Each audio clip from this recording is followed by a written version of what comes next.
পথ রেখেছেন, স্বামী স্ত্রীর যে মিলনের পথ রেখেছেন এবং বৈধ পথ ছাড়া অন্য কোনো উপায়ে যদি কেউ তার যৌন চাহিদাকে চরিতার্থ করে, আল্লাহ তাআলা বলেছেন ফাউলাইকা হুমুল আদুন, তারা সীমা লঙ্ঘনকারী। সূরা মুমিনুনের শুরুর দিককার এই আয়াত থেকে বোঝা গেল যে হাত দিয়ে যদি কেউ বীর্যপাত করে তাহলে সে সীমা লঙ্ঘনকারী, কারণ এটি কোনো সুস্থ বা স্বাভাবিক পদ্ধতি নয়। বিধায় স্ত্রী চাইলেও তার হস্তমৈথুন করা জায়েজ নাই।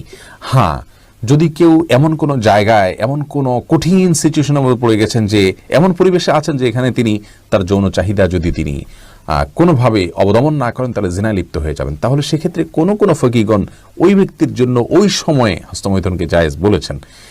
আর স্ত্রীর হাত ব্যবহার করে হস্তমৈথুনকে অনেক উলামা ইকরাম জায়েজ বলেছেন, যদি মাসিকের কারণে বা অন্য কারণে স্ত্রীর সহবাস না করতে পারে এবং না করতে পারার কারণে গুনাহে লিপ্ত হয়ে যাওয়ার আশঙ্কা থাকে সেই ক্ষেত্রে। বাকি স্ত্রীর নির্দেশে স্বামী নিজে হস্তমৈথুন করা কোনো অবস্থাতে জায়েজ নয়। এরপরে ফারজানা সুলতানা, আপনি জানতে চেয়েছেন আল্লাহ শাস্তি দিচ্ছেন নাকি পরীক্ষা নিচ্ছেন, কিভাবে বুঝবো? খুবই কঠিন ভাই বোন ফারজানা।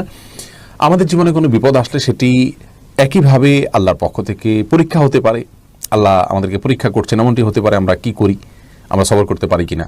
আবার একই সঙ্গে আমাদের কোনো কৃতকর্মের জন্য শাস্তি আল্লাহ তাআলা দিচ্ছেন, দুনাল আযাবিল আকবার, বড় শাস্তির আগে ছোট শাস্তি দিয়ে আল্লাহ আমাদেরকে সতর্ক করতে চাইছেন, এমনটিও হতে পারে। তো কোন দৃষ্টিকোণ থেকে কোন বিপদটি এসছে, কোন সমস্যাটি এসছে, সেটি কিন্তু আমাদের কারোরই বলার কোনো সুযোগ নেই, যেহেতু নবী নেই, ওহীর দুয়ার নেই, আল্লাহর এই বিষয়টিকে জানার কোনো উপায় নেই। আমরা স্বাভাবিকভাবে এটিকে দুইটারই সম্ভাবনা রয়েছে, সেই জায়গা থেকে বিপদে পড়লে আমরা ইস্তেগফার করব এবং ধৈর্যের পরীক্ষায় উত্তীর্ণ হওয়ার জন্য প্রয়াস চালাবো। এরপর আয়াত ইসলাম আপনি জানতে চেয়েছেন, আচ্ছা মেয়ে বাচ্চা হলে কি আজান দেওয়া যাবে? আর মেয়েরা কি আজান দিতে পারবে? অনেক সময় ছেলেরা থাকে না। মেয়ে বাচ্চা হলেও আজান দিবেন।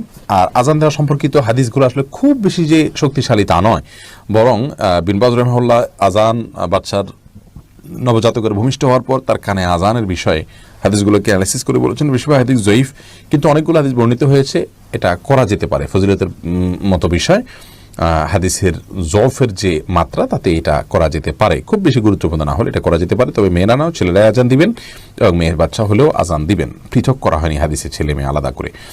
নোমান শাহ আপনি জানতে চেয়েছেন স্বপ্নে নবী করিম সাল্লাল্লাহু আলাইহি সাল্লামকে দেখলে নাকি জাহান্নাম হারাম, তাহা কতটুকু সঠিক? দেখুন, এই বিষয়ে হাদিস রয়েছে দাইফ। আর দ্বিতীয়ত হলো যে রাসূল আকরাম সাল্লাল্লাহু আলাইহি সাল্লামকে আমরা স্বপ্নে দেখলে তিনি রাসূল আকরাম সাল্লাল্লাহু আলাইহি সাল্লাম কিনা এটা নিশ্চিত হওয়া কঠিন। যদিও একটি হাদিস রয়েছে রাসূল আকরাম সাল্লাল্লাহু আলাইহি সাল্লাম বলেছেন, কেউ আমাকে স্বপ্নে দেখলে সে অবশ্যই আমাকে স্বপ্নে দেখেছে, কারণ শয়তান আমার আকৃতিকে ধারণ করতে পারে না। এই হাদিসের ব্যাখ্যা, বিশুদ্ধ ব্যাখ্যা হলো যে এটা রাসূল আকরাম সাল্লাল্লাহু আলাইহি সাল্লামের জীবদ্দশার কথা বা সাহাবীদের কথা যারা তাকে দেখেছেন তাদের কথা, যে তারা স্বপ্নে দেখলে নবীজিকেই দেখেছেন। এখন আমরা যারা নবীজি সাল্লাল্লাহু আলাইহি সাল্লামের চেহারাই জানি না, তাদেরকে শয়তান যদি এসে বলে আমি নবীজি, তো সেটি হওয়ার সম্ভাবনা রয়েছে। এই ব্যাখ্যাটা অধিকতর শক্তিশালী। তবে হ্যাঁ, তাকে যদি স্বপ্নে কেউ দেখতে পারেন তো সেটা সন্দেহভাবে তার জন্য একটা ভালো আলামত, এবং রাসূল আকরাম সাল্লাল্লাহু আলাইহি সাল্লামের ভালোবাসা তার অন্তরে রয়েছে, তার সুন্নতের প্রতি তার আগ্রহ রয়েছে।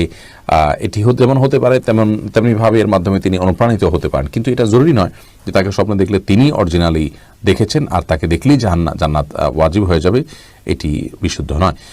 এমডি আরিফ জানতে চেয়েছেন মাস্টারবেশন করে ভালো করে ধুয়ে ফেললে নামাজ পড়া যাবে কি না?